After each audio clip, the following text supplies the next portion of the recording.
I see little behaviors or little things that they'll do that might irk you. And you're like, oh, it irks me because it's me. I see my own features in them.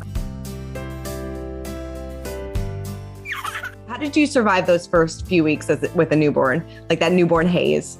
Oh, it was hard. I blocked it out. I think I told you I am an investor in a company called Bodily that makes recovery boxes for mothers who are recovering or women who have gone through pregnancy loss. Mm-hmm. And so just dealing with like the logistics of the bleeding and the stitches and the swelling and all of it, they're really good for helping with those mountains in the early couple of weeks.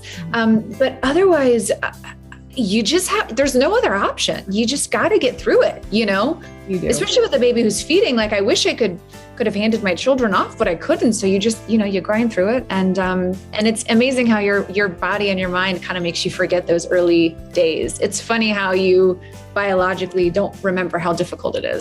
That is so true. I mean, do you remember how you got your kids to sleep through the night? Did you do like a sleep training?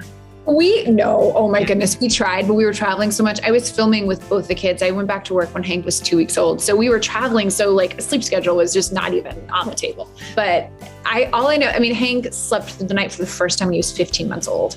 So like to ask me about sleep training is a joke because we were terrible at it. How did you survive breastfeeding then? I barely did. It was so hard.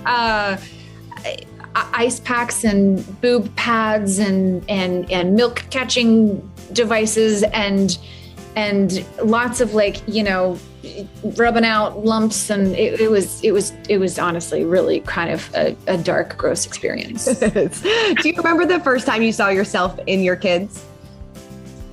I see them in their behaviors all the time. I don't remember the first time it happened, but I see little behaviors or little things that they'll do that might irk you. And you're like, oh, it irks me because it's me. I see my own features in them.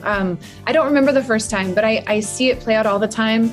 Really traits of my parents, his parents, him, me, but also they're so uniquely themselves, so completely themselves. Definitely. And then finally, have you ever hired a babysitter just so you could take like a mental health day, sit back, watch bad reality TV?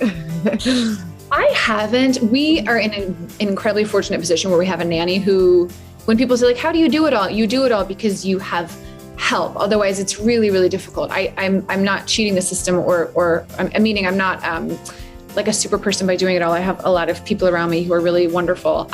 But she'll come over and I will say, her name's Sophie, and I will say, Sophie, I need to take a nap today. Like, I know you're here watching my children and I should be using this time to like clean or work or be productive. I just need to go to sleep.